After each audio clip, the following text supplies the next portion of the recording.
All right, greetings everyone. TAIFA World Enterprise Ministry. A lot of good news, a lot of good things happening. That's all I'm looking for, the good news. I got my paperwork today for my businesses. Got all my trusts set up, copyright, all written. They're gone, man. I got it. So it's a wonderful feeling to be 100% private. Can't nobody come after me without getting shafted big time. Okay, I'm going to talk briefly about recovering crack addicts and drug addicts. You know, if you own crack or drugs for any length of time, over 3 years, or alcohol, your whole mind, your whole brain has changed. You become less coherent in your speech. You develop things that you never had before that will stay with you permanently. You become very short tempered.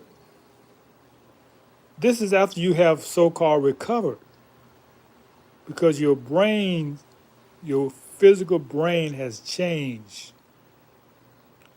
So I used to wonder why I look at the younger generation, a lot of them, they act different than my generation growing up. And now I see why.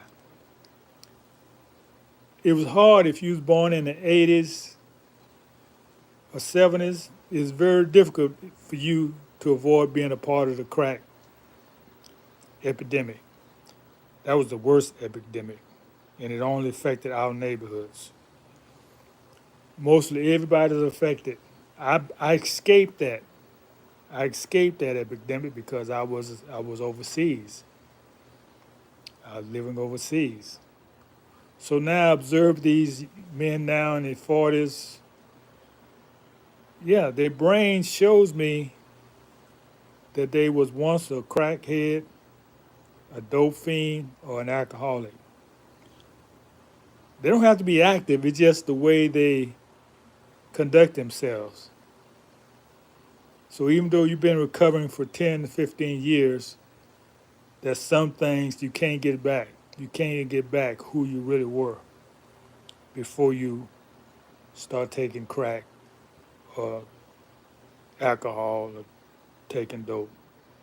Some things you can't get back. That's why I want to tell the younger generation. If you out here drinking alcohol, trying to be cool, smoking pot, that's another epidemic. Smoking weed, taking crack, drugs, heroin. Just know that you are changing the shape of your brain. What that mean? That means that even if you recover and kick the habit, even 10, 15 years later, you're still going to be showing signs of being an ex whatever. So don't start. Just stop right now. You can't go back and change the shape of your brain once it changes. Okay, that's all I have to say. I'm not going to wait for anybody to come on because really there's nothing more to add to this. All right, that's all. That's the message for today. Not only don't kick that not just kick the habit, but don't start the habit.